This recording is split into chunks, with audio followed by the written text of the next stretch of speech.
नमस्कार। चलिए आज बिजली की दुनिया में एक सफर पर चलते हैं। हम एक स्टूडेंट के नोट्स को आधार बनाकर बिजली के सारे राज एक एक करके खोलेंगे। तो ये है हमारा आज का रोड मैप। हम एकदम बेसिक चीजों से शुरू करेंगे और फिर धीरे धीरे उन बड़े बड़े सिस्टम्स तक पहुंचेंगे जिनसे हमारी पूरी दुनिया चलती है। तो चलिए शुरू करते हैं। इस पहले हिस्से में हम मिलेंगे बिजली की कहानी के दो सबसे मेन कैरेक्टर्स से। तो सबसे पहले है इलेक्ट्रिक करंट। अब ये क्या है? इसे एक बहते हुई नदी की तरह सोचिए। ये असल में चार्ज का बहाव है जो एक कंडक्टर के अंदर से गुजरता है। लेकिन पता है, ये बहाव हमेशा एकदम स्मूथ नहीं होता। इसके रास्ते में एक रुकावट आती है जिसे कहते हैं रेजिस्टेंस। ये बिल्कुल वैसा ही है जैसे कोई इलेक्ट्रिकल फ्रिक्शन हो। और यहाँ एक काफी दिलचस्प बात है, हमारे अपने शरीर का भी रेजिस्टेंस होता है, और वो भी बहुत ज्यादा। ये एक बहुत बड़ा कारण है जो हमें बिजली की सेफ्टी समझने में मदद करता है। तो अब आगे बढ़ते हैं और देखते हैं कि करंट और रेजिस्टेंस आपस में जुड़े कैसे हैं। और यहीं पर फिजिक्स का एक सबसे जरूरी लॉ हमारे सामने आता है। ये है इसका मूल सिद्धांत, ओम्स लॉ। ये हमें एक बहुत ही सरल लेकिन पावरफुल इक्वेशन देता है, V = I × R। और ये बहुत शानदार तरीके से दिखाता है कि हर मटेरियल एक ही नियम से नहीं चलता। कुछ ओम्स लॉ को बिल्कुल मानते हैं तो कुछ अपनी ही धुन में चलते हैं।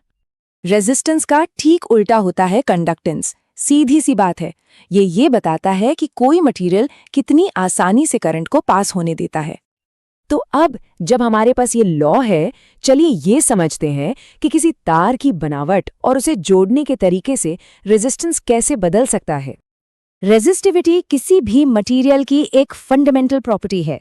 जैसे एक मोटा और छोटा तार उसी मटेरियल के पतले और लंबे तार से कम रेजिस्टेंस वाला होगा। तो सबसे जरूरी बात यह है कि रेजिस्टर्स को दो मेन तरीकों से जोड़ा जा सकता है। एक तो सीरीज में, जैसे एक सिंगल ट्रेन की पटरी, या फिर पैरेलल में, जैसे हाईवे पर कई सारी लेन्स। सीरीज में टोटल रेजिस्टेंस बस जुड़ता चला जाता है, जबकि पैरेलल में टोटल रेजिस्टेंस असल में सबसे छोटे वाले रेजिस्टर से भी कम हो जाता है। चलिए अब आगे बढ़ते हैं और ये देखते हैं कि ये सब किस लिए है, मतलब बिजली की एनर्जी को काम में कैसे लाया जाए, जिसे हम पावर कहते हैं। इलेक्ट्रिक पावर का सारा खेल स्पीड का है, मतलब कोई डिवाइस कितनी तेजी से इलेक्ट्रिकल एनर्जी इस्तेमाल कर रहा है। और ये जो किलोवाट आवर है, यही वो यूनिट है जो बिजली कंपनियां इस्तेमाल करती हैं ये मापने के लिए कि समय के साथ कितनी एनर्जी खर्च हुई। यहीं पर सारी थ्योरी असल जिंदगी में काम आती है। अब हम उन शानदार डिवाइसेस को देखेंगे जो बिजली को हमारे लिए यूजफुल और सेफ बनाती हैं। एमीटर करंट के फ्लो को मापता है और उसका रेजिस्टेंस बिल्कुल 0 होना चाहिए ताकि वो रास्ते में न आए। वहीं दूसरी तरफ वोल्ट मीटर वोल्टेज मापता है और उसे इनफाइनाइट रेजिस्टेंस चाहिए ताकि वो खुद कोई करंट न खींचे। इलेक्ट्रिक फ्यूज एक बहुत ही सरल लेकिन जान बचाने वाला सेफ्टी डिवाइस है।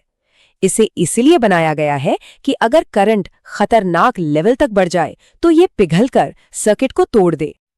कई डिवाइसेस एनर्जी कन्वर्टर्स होती हैं। एक जनरेटर मोशन को बिजली में बदलता है, मोटर ठीक इसका उल्टा करती है, और एक माइक्रोफोन साउंड वेव्स को इलेक्ट्रिकल सिग्नल में बदल देता है।